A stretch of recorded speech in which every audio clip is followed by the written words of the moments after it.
Good morning students and my dear friends, today is 31st of October 2023 Tuesday. Lecture start करने से पहले अगर आपको बिजनेस स्टैंडर्ड और मिंट की पीडीएफ चाहिए तो आप इनकी रिस्पेक्टिव वेबसाइट्स पर लॉगिन कर सकते हैं। इसके अलावा आप मुझे अदर सोशल मीडिया प्लेटफॉर्म्स पर भी ज्वाइन कर सकते हैं। रिकमेंडेड प्ले स्पीड है इस वीडियो की 1.25x। Thought of the day is you never really learn much from hearing yourself speak. और आज के मिंट पेपर की ये 7 इंपॉर्टेंट न्यूज़ हेडलाइंस हैं।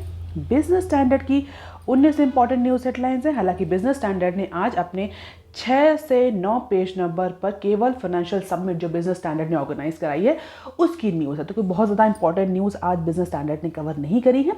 और आज के न्यूज़ डिस्कशन में हम 17 न्यूज़ आर्टिकल्स देखेंगे। तो स्टार्ट करते हैं। आज का पहला आर्टिकल जो कि मिंट के पेज नंबर 1 पर दिया हुआ है, SAT clears deck for Zee Sony merger. तो अगर आप रेगुलर है न्यूज़ चैनल में तो आपको पता होगा रिसेंटली सेबी ने जो मिस्टर पुनीत गोयनका है उनको मनी सिवन ऑफ केस में, जो कंपनी फंड है उसको सिवन ऑफ करने के केस में, उसको चुराने के केस में, उसको मिस एलोकेट करने के केस में मिस्टर पुनीत गोयनका को बैन कर दिया था कंपनी में किसी भी की पोजीशन को होल्ड करने से। और इनके ही साथ साथ एक और भी टॉप एग्जीक्यूटिव थे जिनको बैन किया गया था। आप मुझे कमेंट सेक्शन में लिख करके उनका नाम बताइए। अगर आप रेगुलर हैं तो ये न्यूज़ हमने कई बार कवर करी है। तो जो मार्केट रेगुलेटर ने जो बैन लगाया था मिस्टर पुनीत गोयनका पर, उसको ओवरटर्न कर दिया है सिक्योरिटी अपीलेट ट्रिब्यूनल। सैट ने उसको ओवरटर्न कर दिया और पिछले कुछ टाइम से हमें मार्केट रेगुलेटर यानी सेबी और सैट के बीच में कई सारे ओवरटर्न के केसेस देखने को मिल भी रहे हैं। और ये एस्पेक्ट भी हमने कई बार न्यूज़ में कवर भी किया है कि सेबी जब कोई ऑर्डर देती है तो सैट उसको ओवरटर्न कर देती है। तो उन्हीं सारे कंटेक्स्ट में ये एक ऑर्डर और भी है जो पुनीत गोयनका का है। और सैट ने कल पुनीत गोयनका को दोबारा से बहाल कर दिया है as a managing director and chief executive of Zeel यानी Zee entertainment enterprise limited. Zeel का एमडी और सीईओ की जो पोजीशन है उसको वापस से बहाल कर दिया है।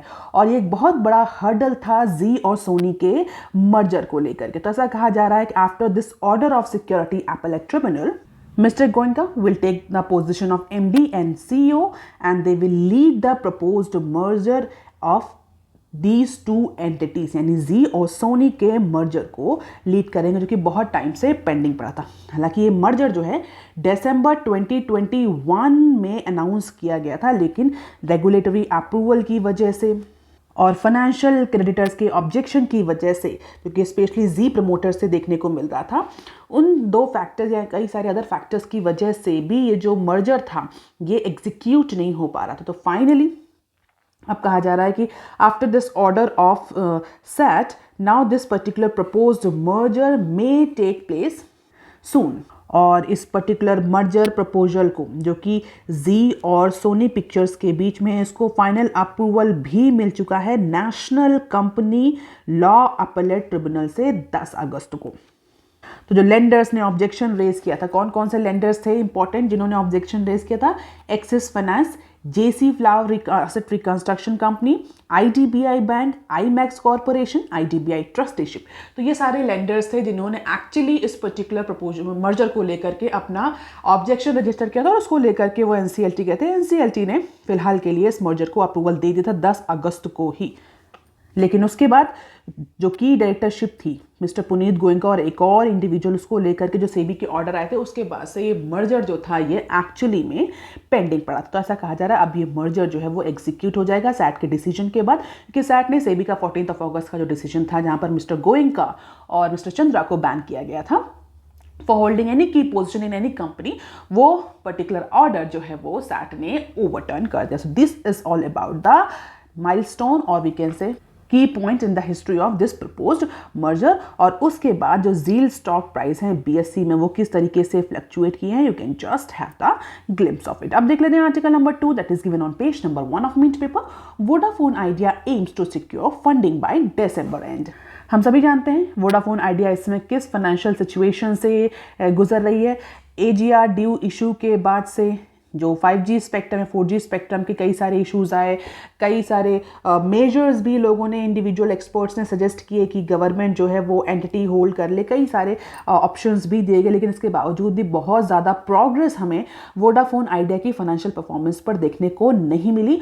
और इसी कंटेक्स्ट में अगर आपको याद हो तो हमने ये भी कवर किया था कि जो वोडाफोन की जो पेरेंट कंपनी है उसने इंडिया में जो वोडाफोन इन्वेस्टमेंट है उसको ज़ीरो कर दिया है, यानी उसका वैल्यूएशन ज़ीरो कर दिया, क्योंकि कई सारे ड्यूज जो हैं वोडाफोन आइडिया पर अभी भी पेंडिंग है। तो उसी सारे कंटेक्स्ट में बैकग्राउंड में हम इस न्यूज़ को समझेंगे। रिसेंटली वोडाफोन आइडिया ने फंड रेजिंग जो एक्सरसाइज से जो फंड रेजिंग प्रोसेस थी उसका अनाउंसमेंट किया था, और ऐसा कहा जा रहा था कि जो फंड रेजिंग एक्सरसाइजेस को लेकर के जो डिफरेंट लेंडर्स हैं उनसे डिस्कशन और नेगोशिएशन चल रहा था, और ऐसा एंटिसिपेट किया जा रहा है कि जो फंड सिक्योर करने की जो प्रोसेस है वो इस पर्टिकुलर क्वार्टर तक, यानी इस कैलेंडर ईयर तक वाइंड अप हो जाएगी as per the chief executive of Vodafone Idea. और इसके साथ ही साथ जो वोडाफोन आइडिया के प्रमोटर्स हैं उन्होंने भी कमिटमेंट किया था कि वो एडिशनल 2000 करोड़ जो हैं वो वोडाफोन आइडिया में लगाएंगे apart from the external investment. तो जो एक्सटर्नल इन्वेस्टर्स हैं उनके साथ साथ 2000 करोड़ जो वोडाफोन आइडिया के प्रमोटर्स हैं वो भी लगाएंगे। And definitely this amount of money will be used to buy the spectrum, क्योंकि लास्ट क्वार्टर में ड्यू है।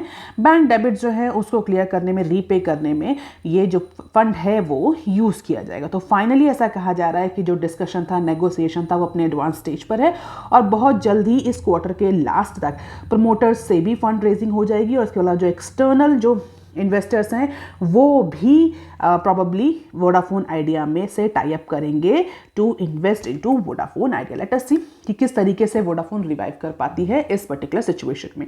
अब देख लेते हैं article number 3 that is given on page number 1 of Mint paper. TaMo wins ₹766 crore in Singuland arbitration। TaMo means Tata Motors. तो Tata Motors ने arbitration case जो चल रहा था West Bengal Industrial Development Corporation के साथ, जो कि वेस्ट बंगाल की स्टेट इंडस्ट्रियल डेवलपमेंट एजेंसी है, उस केस को विन कर लिया। अप्रॉक्सीमेटली 766 करोड़ का आर्बिट्रेशन जो है वो टाटा मोटर्स को, या बोल सकते हैं आर्बिट्रेशन अवार्ड टाटा मोटर्स को दिया जाएगा State Industrial Development Agency West Bengal Industrial Development Corporation के थ्रू। तो ये लॉन्ग पेंडिंग डिस्प्यूट था। थोड़ा सा अगर आप मार्केट से अवेयर हो तो आपको पता होगा टाटा का सिंगूर केस, जहां पर टाटा ने टाटा मोटर्स मैन्युफैक्चर करने के लिए एक बहुत बड़ी लैंड एक्वायर करी थी। लेटर ऑन उस लैंड को लेकर के डिस्प्यूट हुआ था, कई सारे फार्मर के सेक्शंस जो थे उन्होंने इस पर्टिकुलर लैंड एक्विजिशन को लेकर के अपना अपोजिशन किया था, जिसकी वजह से टाटा अपना प्लांट जो था वो सिंगूर वेस्ट बंगाल में सेटअप नहीं कर पाया था। लेटर ऑन यही प्लांट गुजरात में कहाँ सेटअप हुआ था आप मुझे कमेंट सेक्शन में लिख करके बताइए। गुजरात में सेटअप किया गया था। तो उसी को लेकर के लॉन्ग पेंडिंग डिस्प्यूट चल रहा था सिंगूर प्लांट में, जो कि 2008 में शट डाउन हो गया था due to protest against land acquisition. तो फाइनली इस केस को टाटा मोटर्स जीत गया है, और आर्बिट्रेशन ट्रिब्यूनल जो है उसने WBIDC को ऑर्डर दिया है कि वो इंटरेस्ट के साथ 11% इंटरेस्ट रेट के साथ, जो कि सितंबर 2016 से स्टार्ट होगा जो पेनल्टी, और अभी तक की जो एक्चुअल रिकवरी है फंड की वो टाटा को देता। फाइनली ये जो पेंडिंग आर्बिट्रल प्रोसीडिंग्स थी ये वाइंड अप कर दी हैं ट्रिब्यूनल ने, और यूनानिमसली टाटा मोटर्स लिमिटेड के फेवर में ये अवार्ड दिया गया। तो अप्रॉक्सीमेटली 765.78 करोड़ का जो अमाउंट है विद 11% इंटरेस्ट रेट वो टाटा मोटर्स को दिया जाएगा as a actual recovery there Tata को जो नुकसान हुआ है सिंगल लैंड एक्विजिशन के केस को लेकर के। तो फाइनली एक्चुअल रिकवरी के साथ साथ जो कॉस्ट ऑफ प्रोसीडिंग्स हैं उसकी भी रिकवरी टाटा मोटर्स ने कर ली है। अब देख लेते हैं बिजनेस स्टैंडर्ड के आर्टिकल, पहला आर्टिकल जो कि पेज नंबर 4 पर दिया हुआ है। Business hold their breath in Mumbai smoke choked sky. अभी हमने रिसेंटली डिस्कस किया था न्यूज़ में कि मुंबई जो है वो second largest most polluted city आया है वर्ल्ड में एयर क्वालिटी इंडेक्स में लेकर के, और उस न्यूज़ को हमने कवर भी किया था। तो उसी पर्टिकुलर न्यूज़ के बाद ऐसा कहा जा रहा है कि जो बिजनेस हैं, कई सारे जो बिजनेस है कंस्ट्रक्शन के लेकर के या मुंबई में बेसिकली शूटिंग्स को लेकर के सब वो बिजनेस जो है वो इम्पैक्ट कर रहे हैं because of the Mumbai smoke choked skies. तो मुंबई में जिस तरीके से पॉल्यूशन है उसकी वजह से कई सारे जो बिजनेसेस हैं, चाहे वो कंस्ट्रक्शन के हों या अदर प्रोजेक्ट्स के हों, वो फिलहाल के लिए होल्ड पर हो गए हैं या इम्पैक्ट कर रहे हैं। तो पोस्ट पैंडेमिक मुंबई में हमें एक मेट्रो ट्रांजिट सिस्टम को कंप्लीट करने को लेकर के, अदर ट्रांसपोर्ट प्रोजेक्ट्स को कंप्लीट करने को लेकर के, रियल स्टेट ट्रांसपोर्टेशन सिस्टम, इन सब की वजह से बहुत ज़्यादा पोल्यूशन देखने को मिला है। और रिसेंटली मानसून का भी इम्पैक्ट रहा है कि मानसून जो बहुत जितना होता था मुंबई में उस हिसाब से मानसून भी नहीं हुआ, एवरेज मानसून। तो इन सारे रीजंस की वजह से मुंबई जो है इस बार एयर क्वालिटी इंडेक्स में सेकंड पोजीशन पर आया है, और उसकी वजह से कई सारे जो कंस्ट्रक्शन प्रोजेक्ट्स हैं, कई सारे जो अदर इंफ्रास्ट्रक्चर डेवलपमेंट प्रोजेक्ट्स हैं वो हॉल्ट हो रहे हैं, और जिसका इम्पैक्ट जो बिजनेसेस ऑपरेट हो रहे हैं मुंबई में उन पर पड़ रहा है। तो this is the blurry skyline of Mumbai, September 1 September 30, October 1 to October 31st, November 1 to November 30, December 1 to December 31st। तो बेसिकली 3-4 महीनों का कंपैरिजन है 2020 से लेकर के 2023 तक का। You can just have the glimpse of it. Generally इस पर्टिकुलर लिस्ट में मुंबई के अलावा दिल्ली आगे रखता, बट दिल्ली इस बार 6th पोजीशन पर आया है। मुंबई ने दिल्ली को भी पीछे कर दिया है। तो इसको लेकर के बहुत ज़्यादा वरीज है। जो बिजनेस ऑर्गेनाइजेशंस हैं, जो बिजनेस ऑपरेट हो रहे हैं, लोकली ऑपरेटिव बिजनेस हैं, they are actually searching for some alternatives. आप देख लेते हैं article number 5 that is also given on page number 4 of Business Standard. FMC global help to nab smuggling mastermind. तो illicit cross border trade को, या हम बोल सकते हैं स्मगलिंग को रोकने के लिए जो हमारी फाइनेंस मिनिस्टर है उन्होंने एक ग्लोबल कॉल करी है। उसमें उन्होंने ग्लोबल जो कस्टम अथॉरिटीज़ हैं उनसे एक्शनेबल इंफॉर्मेशन शेयरिंग और टेक्नोलॉजी शेयरिंग की बात की। तो बेसिकली डेटा शेयरिंग को लेकर के, टेक्नोलॉजी शेयरिंग को लेकर के हमारी फाइनेंस मिनिस्टर ने ग्लोबल लेवल पर कस्टम अथॉरिटीज से कॉल करी और कहा है कि एक कॉपरेशन और एक कॉपरेटेड मैनर में चलने से ही जो ये इलिसिट क्रॉस बॉर्डर ट्रेड है, जो स्मगलिंग है, उसको रोका जा सकता है और उसके मास्टरमाइंड को कवर किया जा सकता है या पकड़ा जा सकता है। अगर हर एक कंट्री स्टैंड अलोन फॉर्मेट में काम करेगी तो डेफिनेटली ये एक वीकनेस होगी, और इस वीकनेस को ओवरकम करने के लिए कोलैबोरेशन, कॉपरेशन बहुत ज़रूरी है। तो जितनी भी लॉ इन्फोर्समेंट एजेंसीज़ हैं उनको भी सजेस्ट किया है कि वो अपने जो मास्टरमाइंड हैं इलीगल ट्रेड में उनको कैच करने के लिए या इस तरह की इलिसिट क्रॉस बॉर्डर ट्रेड को या स्मगलिंग को रोकने के लिए, नेशनल सिक्योरिटी को प्रमोट करने के लिए अपने एक्शंस जो हैं वो प्रोएक्टिव मेजर्स के फॉर्मेट में ले। तो इंटर गवर्नमेंटल कॉपरेशन की बात कही है, और इसके साथ ही साथ जो वर्ल्ड कस्टम ऑर्गेनाइजेशन है उसमें भी जो लोकल अथॉरिटीज़ हैं, जो गवर्नमेंट्स हैं, उनको कॉपरेशन के लिए कॉल किया है हमारी फाइनेंस मिनिस्टर ने। तो global conference on cooperation in enforcement matters एक कॉन्फ्रेंस ऑर्गेनाइज करी थी। किसने ऑर्गेनाइज करी थी? Directorate of revenue intelligence DRI ने।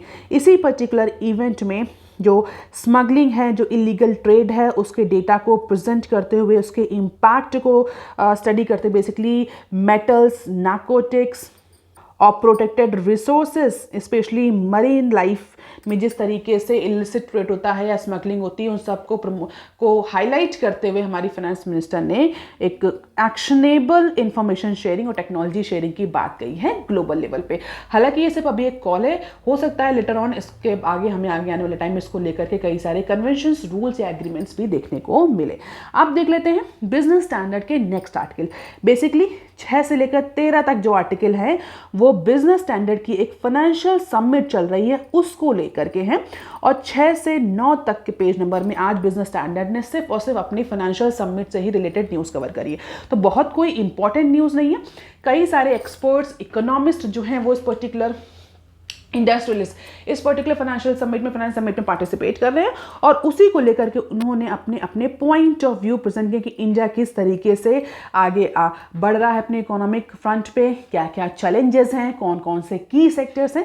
तो बहुत ज़्यादा इंपॉर्टेंट नहीं, क्योंकि ये जितने भी पॉइंट हैं ये सिर्फ डेलिब्रेशन डिस्कशन से निकल कर आ रहे हैं और इंडिविजुअल ओपिनियन भी हो सकते हैं। तो देखते हैं तो इंडिया की ग्रोथ स्टोरी को लेकर के, लॉन्ग टर्म ग्रोथ प्रॉस्पेक्ट्स को लेकर के, इंक्लूसिव इकोनॉमिक ग्रोथ को लेकर के, कैपेक्स और जॉब क्रिएशन की की इंपॉर्टेंस की बात की इस तरह से अप्रॉक्सीमेटली 8 आर्टिकल्स हैं। बहुत ज़्यादा इंपॉर्टेंट नहीं है किसी भी कॉम्पिटेटिव एग्जाम के पॉइंट ऑफ व्यू से, लेकिन हाँ, अगर आप किसी भी ऐसे कॉम्पिटेटिव एग्जाम की तैयारी कर रहे हैं जहाँ पर आपको डिस्क्रिप्टिव आंसर्स लिखने होते हैं, जैसे कि यूपीएससी या कोई स्टेट लेवल पीसीएस है, तो उस केस में ये आर्टिकल्स आपके लिए थोड़ा सा इंपॉर्टेंट हो सकते हैं, जो कि आपको सब्सटैंशिएट करेंगे डिस्क्रिप्टिव आंसर्स लिखने में। आप थोड़ा डेटा इसमें पा सकते हैं, तो you can just have the glimpse of it.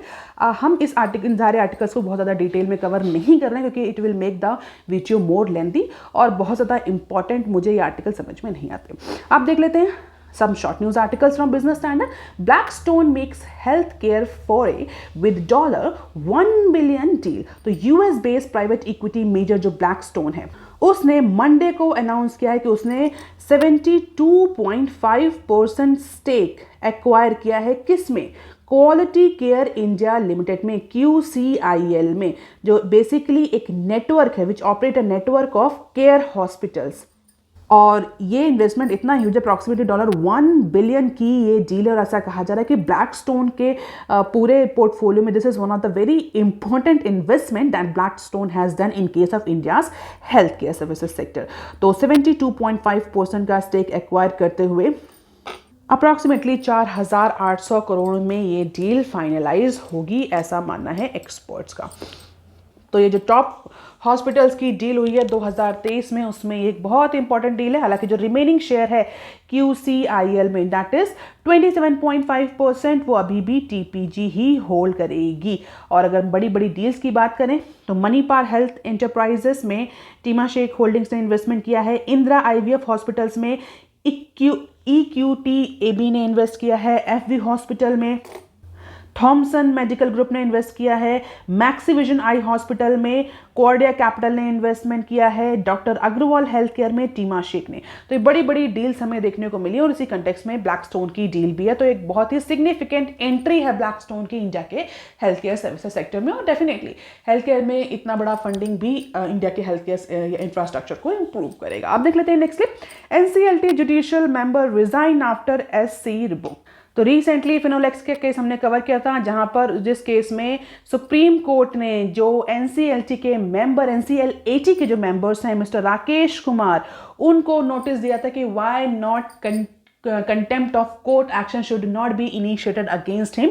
और इसी पर्टिकुलर एक्शन के बाद जो कि सुप्रीम कोर्ट ऑफ इंडिया ने इनिशिएट किया था, मिस्टर राकेश कुमार ने national company law appellate tribunal के जुडिशियल मेंबर की पोजीशन से रिजाइन कर दिया है, क्योंकि सुप्रीम कोर्ट ऑफ इंडिया ने कोई ऑर्डर दिया था फिनोलेक्स की जनरल मीटिंग के केस में लेकर के, और उस पर्टिकुलर जनरल मीटिंग पर स्टे लगा दिया था। और उसके बाद से NCLT ने उस पर अपने ऑर्डर दिए थे। NCLT के ऑर्डर के बाद सुप्रीम कोर्ट ऑफ इंडिया ने बोला NCLT bench wilfully defies the order given by supreme court on October 13, और क्यों नहीं फिर NCLT के मेंबर्स के अगेंस्ट कंटेम्प्ट ऑफ कोर्ट का केस प्रोसीड किया जाए। उसी के बाद मिस्टर राकेश कुमार ने रिजाइन कर दिया। लेट अस सी कि आगे इसमें क्या प्रोग्रेस होती है। अब देख लेते हैं next clip. SAT lift ban on key roles of Puneet Goenka. ये न्यूज़ हम ऑलरेडी मिनट में कवर कर चुके हैं, जहां पर पुनीत गोयनका को वापस से MD और CEO की पोजीशन दे दी है सैट ने ओवरटर्न कर दिया है सेबी का ऑर्डर। ऐसा पहली बार नहीं है, पिछले कुछ इवेंट्स में हमें ये बहुत बार देखने को मिला है।